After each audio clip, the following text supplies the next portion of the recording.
Olunaku lwa leero abayizi abasiniya eyokuna lwe batandise ebigezo ebimalako omutendera gwa O-level era ekitongole ekivunaanyizibwa ku kuteekateeka n'okugolola ebigezo ekya Uganda National Examination Board UNEB kitegeezezza ng'ebigezo bitandise obulungi okwoterera eggwanga era abakuumi b'ebigezo abasoba mu 10,000 be bateereddwawo okukuuma ebigezo bino.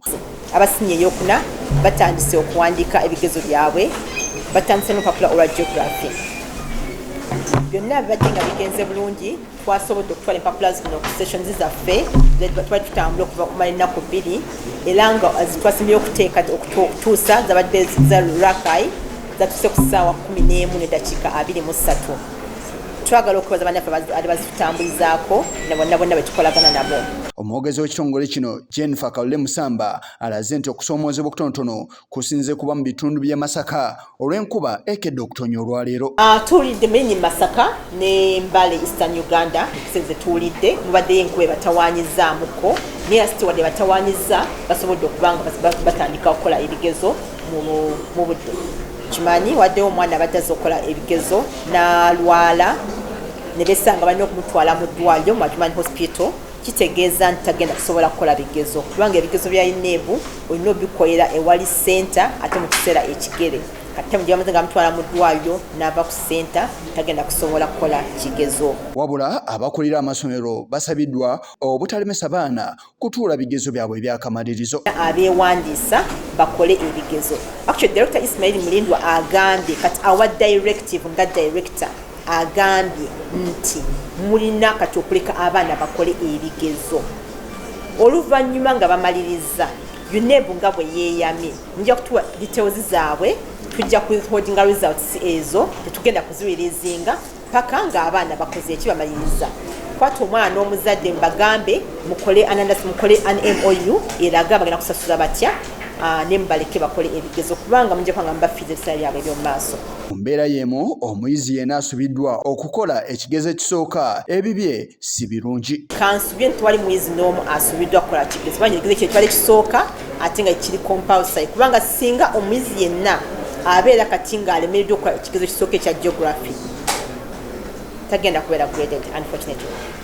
So tulowooza nti wali muyizi yenna asubiddwa kukola bigezo olw'ensonga emu oba endala. Bino bye bigezo ebisembayo mu nsoma oba giyite curriculum enkadde. Okutandika n'omwaka ogunja curriculum empya abayizi abasiniya eyokusatu akadde kano be bajja okutuula ebigezo ebisooka mu curriculum empya. Wabula Musamba alaze nga bwe balina enteekateeka ey'enjawulo eri abayizi bonna abandisibwa okutuula ebigezo byabwe omwaka guno.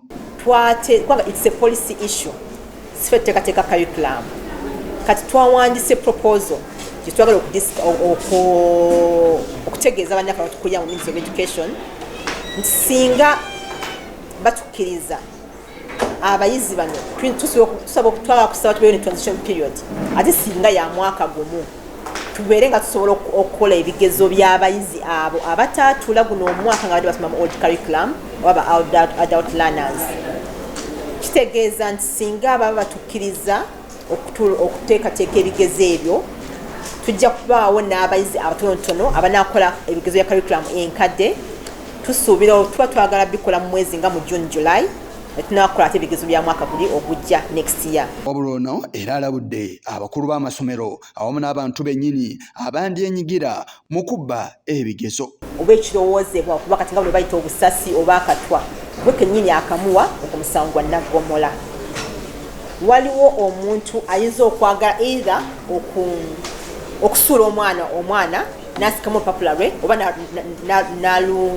n'aluplacinga oba okwagala okumuyamba okuyita kituta external assistance angezeeko mu answers ogwo nagwo omusango gwa naggomola. Abayizi abasiniya eyokuna abali 36,147 be beewandiisa okutuula ebigezo by'omwaka guno nga ku bano abayizi 18,418 be bawala ate abayizi 18,456 be balenzi ng'abalenzi bakola ebitundu 49 n'obutundu 5 ku buli 100. Ebifo ebituulibwamu ebigezo bino biri 3,863 okwetooloola nnyaffe Uganda. Muneera mulimu n'ekkomera eri Eruzira. Omwogezi w'ekitongole ky'amakomera Frank Bayine naye alaze nga nabo ebigezo bwe bitandise obulungi okwetooloola mu makomera. Ebigezo ebya siniya ey'okuna bitandise bulungi mu senta zaffe ebbiri ayakatondebwawo ey'embalala omuli abayizi